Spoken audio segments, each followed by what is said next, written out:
Jour de l'île de Ré, nous sommes le 24 août, lendemain de la régate numéro 7, et je vous parlerai bien de trois choses après cette victoire de Team New Zealand qui mène donc 6-1.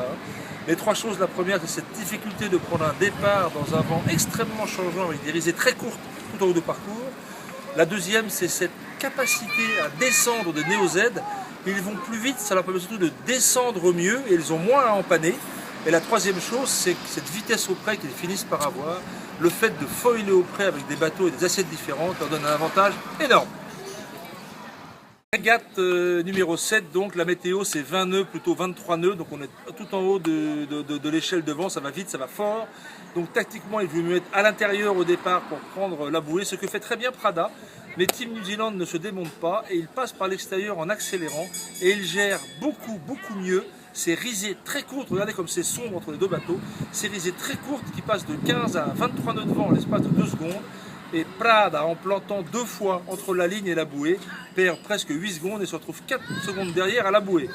Donc, caractéristique numéro 1 de ce parcours, le vent est très changeant en haut et beaucoup plus faible en bas.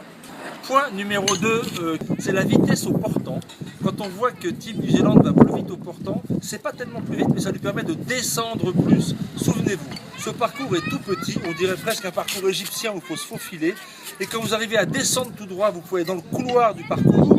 Mais si votre angle au portant n'est pas assez bon, vous devez empanner plus. Et Prada fait un empannage de plus dans la descente, ce qui lui coûte presque 25 secondes. Donc c'est comme au près, la vitesse portant permet surtout de faire un meilleur angle et de mieux descendre. Troisième point, et là je vais vous parler du près serré, et là on rentre dans un nouveau monde. Reprenons l'histoire. Team New Zealand a un peu révolutionné cette coupe en faisant foiler les bateaux au portant, et il se peut qu'il soit une nouvelle fois en avance en foilant au près. Regardez les images, on voit bien que le bateau est au-dessus de l'eau, et on a des bateaux qui ont un équilibre étonnant. Historiquement parlant, on met des foils sur les multicoques à l'avant pour appuyer le bateau qui gîte, pour ne pas qu'il enfourne au près. Et bien avec ces foils qui sont très derrière, on se retrouve avec des bateaux basculés sur l'arrière, horizontaux, limite contre-gîte, et ça surprend notre regard comme de voir des petits mottes contre-gités au près.